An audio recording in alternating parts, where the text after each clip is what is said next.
Hola amigos, ¿qué tal? Stuart here from Spain Speaks with a weekly review video. We'll look at some of the main stories that have been dominating the press over the last week or so in Spain as I go through the international press today and see what they are talking about. Now, as you can see, it's a fantastic day, a little bit chilly.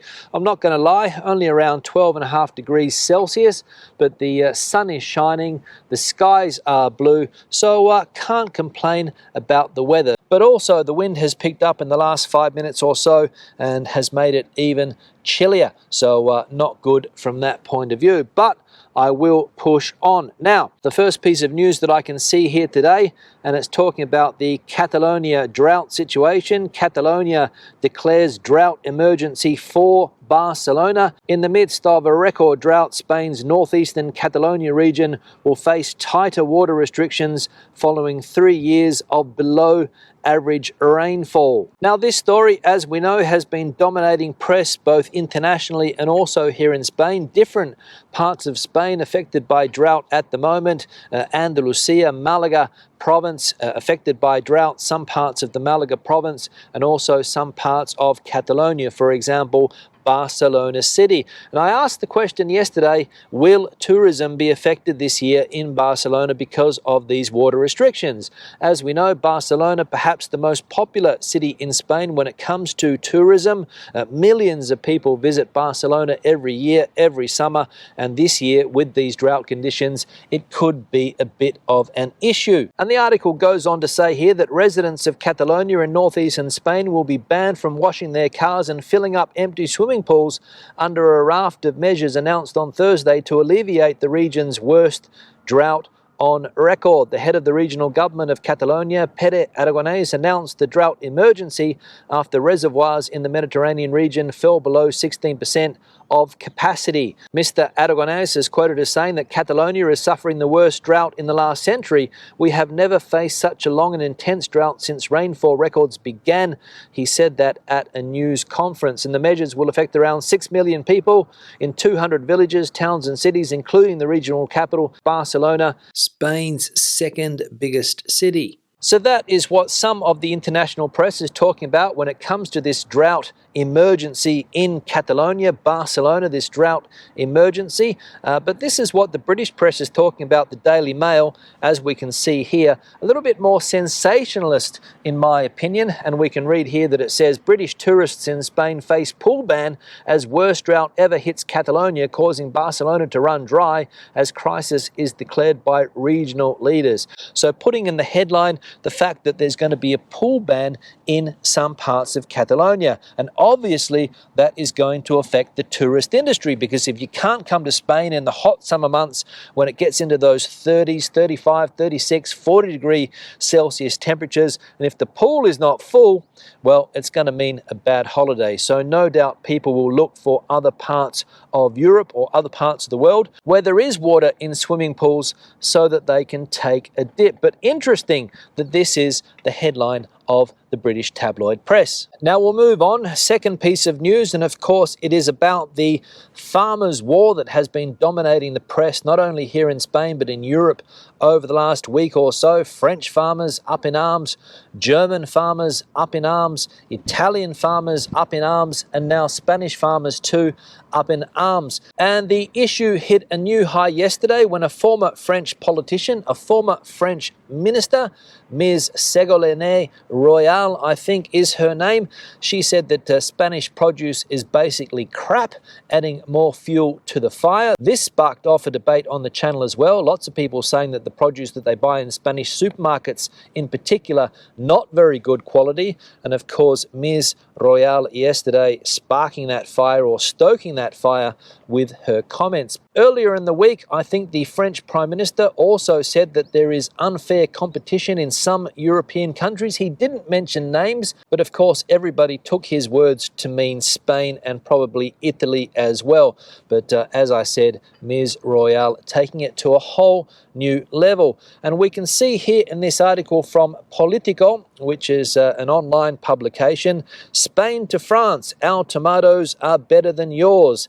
PM Sanchez pulps his French rivals. So now Spain has got in on the act, saying that the tomatoes in this country are better than the French one. Now, I don't know if that's true or not. I'll let you guys decide where the best tomatoes are. All I know here is that if you buy tomatoes from the supermarket, sometimes they do leave a little bit to be desired. They're quite hard, they lack taste. You normally need to leave them for around 5 or 6 days outside so that they ripen up and they become edible. But we can see here that Spanish Prime Minister Pedro Sanchez says France's tomatoes just can't catch up to his country's produce. During the past week, French politicians under pressure from striking farmers have expressed solidarity with protesters who claim their Spanish counterparts enjoy an unfair advantage because they are subject to less demanding environmental standards and therefore produce fruit and vegetables at a lower cost. And it goes on to talk about what the French Prime Minister said and also what the former French Minister said. But Mr. Sanchez getting in on the act and saying that our tomatoes are the best. And what a stupid conversation this is.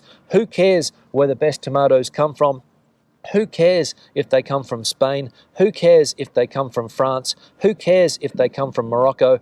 I don't care. All I know is that I want a good tomato when I go to the supermarket, and that's what Mr. Sanchez should be concentrating on, that all tomatoes in this country, that all fruit in this country, that all veg in this country, when you go to the supermarket, is of a decent standard. That's what I want, and I'm sure that's what the majority of people want, not this political war with people saying that our tomatoes are better than yours. What a load of crap. But again, this highlights the patriotic sense of some countries when it comes to their food, when it comes to their agriculture, when it comes to the things in their country. Everything is better than anyone else. France thinks that it's better than anyone else. Italy thinks that it's the best. Spain thinks that it's the best. But the fact of the matter is that it's just not the case. So I don't know what you guys think. Let me know in the comment section below. But I think politicians should be spending more time on fixing real problems. Just my opinion. Let me know what you guys think. And the final piece of news that is dominating the international press today, and it has been dominating the Spanish press as well. We can see here articles in the BBC,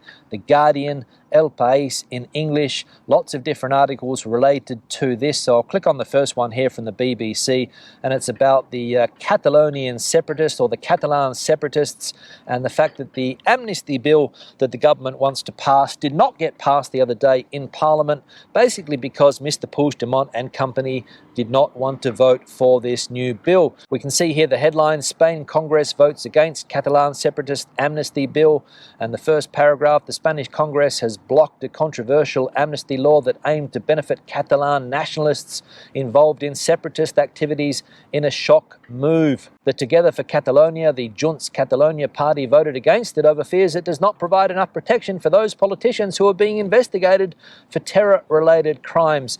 Now, this is also controversial here in Spain because, as we know, last week, or maybe the week before, the government tried to change the way people look at the word terrorism.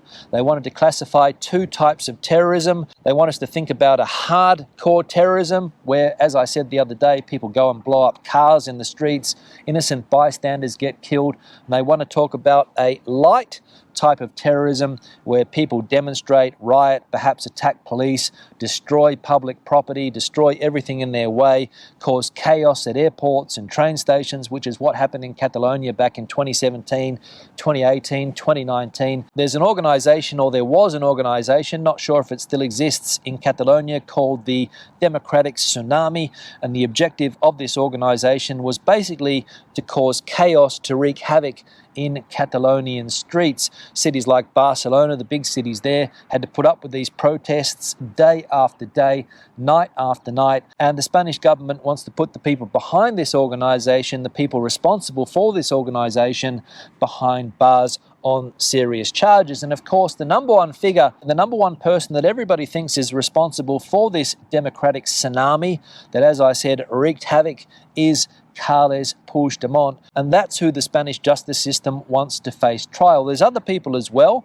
but basically Carles Puigdemont is, according to the Spanish justice system, the main man. But of course, Mr. Puigdemont doesn't want to go behind bars. He doesn't want to face a Spanish judge. He wants to be able to come back to Catalonia with no charges, with no risk of going to prison, and lead his life again there. But that's what the Spanish justice system doesn't want. And the Spanish government at the moment is doing what I consider to be something very dangerous. They're putting politicians above the law and above the justice system. And if this happens, what does the future hold? What will politicians be able to do without having to face charges or trial or the justice system? If they get involved in some type of illegal activity, if they get involved in corruption, if they decide to ask people to hit the streets and cause chaos, what will happen? Probably nothing, because judges won't be able to do anything because of this new law. And as I said, I don't really think that that is good for a democratic country. You have to face the justice system. You have to allow the justice system to come to a conclusion,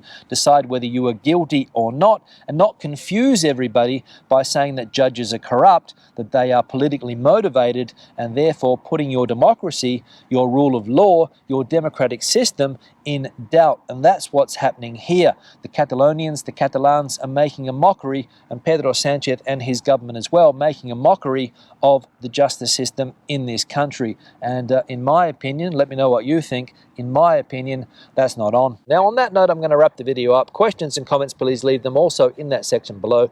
Debate the video out as you normally do. If you have anything to add to the conversation today, please, the comment section is the place for you. Thumbs up if you liked it, thumbs down if you didn't. I'll see you in the next one. Hasta luego from sunny but cold Madrid.